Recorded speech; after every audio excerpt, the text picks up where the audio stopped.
What is up, fellow humans? Welcome to the Better Sovereign Show, a member of the Better Podcast Network. I'm your host, Colin Stucker. BS5 is 5-ish minutes a day, short, daily dose of freedom on topics related to money, Bitcoin, human sovereignty. We'll cover one big idea to help you protect yourself and your family and at least become aware and think about all the complex things that you need to think about in our modern world if you really want to truly protect yourself and achieve freedom and sovereignty in our modern, complex, government-controlled world. So today's topic is, or title, is A Fragile, Complex World and Why You Need to Be Self-Sufficient. And I'm reading from a book that I absolutely love that I highly recommend you start reading. Bitcoin Independence Reimagined. So this is a direct quote.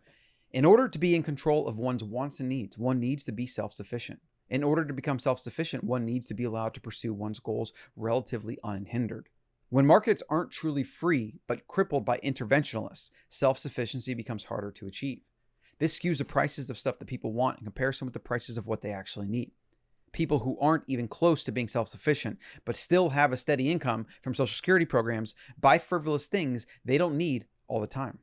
The fact that you can be poor and obese at the same time is a testament to this. Social benefits and safety nets have deprived people of the ability to take responsibility for the consequences of their actions and learn from their mistakes, creating a generation of snowflakes and unicorns who unscrupulously claim victimhood whenever anything bad happens to them. The importance of self-sufficiency.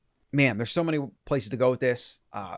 There's people that are recipients of welfare and social programs, and so they believe socialism is good.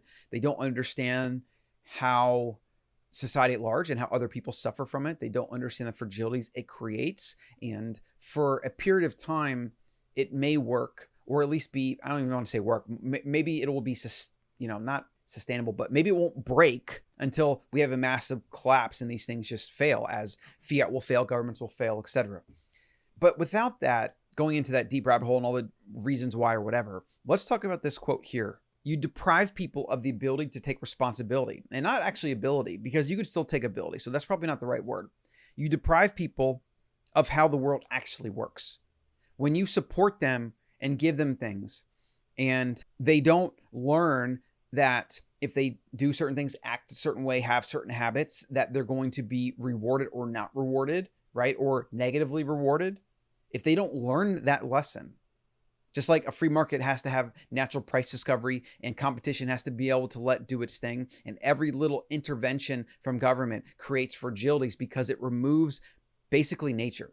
And the reason that evolution and Darwin and all these things happen, and the reason that you and I are here today, is because nobody is intervening in nature. Nature has to go out into the ruthless wild, and life does things and figures it out over billions or trillions of different species and generations and adaptations, some failing, some not. And then we get to today where we have this massive amount of abundance and we have technology and we have all these things because nature on her own did what was necessary to craft the most amazing creation in the history of the world, that in the known universe, that is the human brain and the human animal. We are the lucky recipients of Mother Nature doing its thing, of a free market, of nature doing its thing for billions of years. Markets are just like that. The human life, down to just a single human life, is just like that. If you coddle your kids, if you keep them from experiencing pain or loss or anything like that, when they grow up, they're going to be met with things that they probably can't cope with. It's going to be even more painful.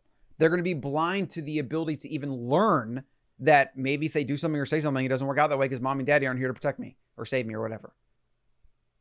Every bit of intervention outside of an individual or outside of a system that comes in and tries to mitigate something or manipulate something or prevent this or do that or whatever, every single one of these things creates unintended consequences.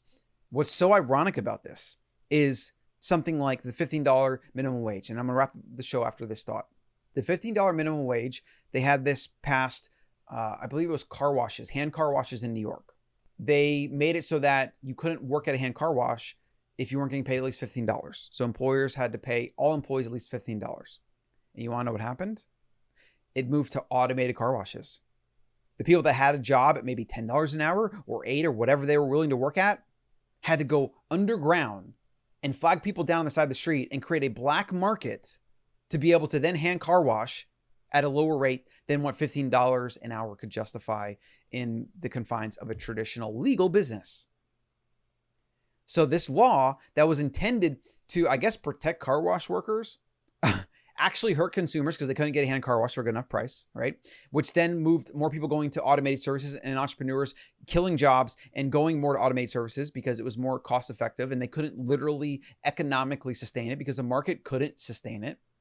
And then you had less jobs, less hand car washes, and more people operating on the black market, off the grid, whatever. Not off the grid, but I guess off the grid.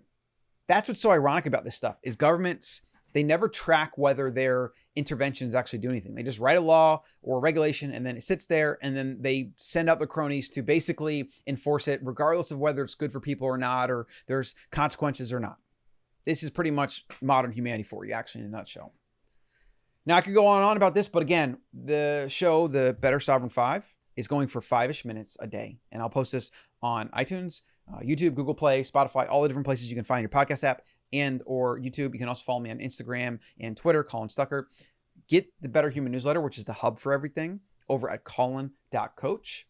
And I will eventually have my own list for this. You can subscribe, but really get it from your favorite app where you're already engaging.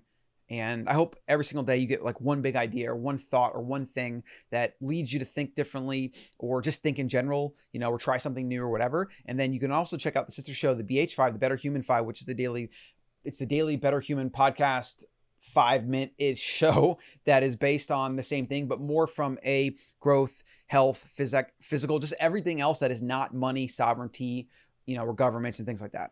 All right. So I hope you enjoyed this. Feedback, you can always find me, send it to me. I appreciate you watching and or listening, and I'll see you in the next one.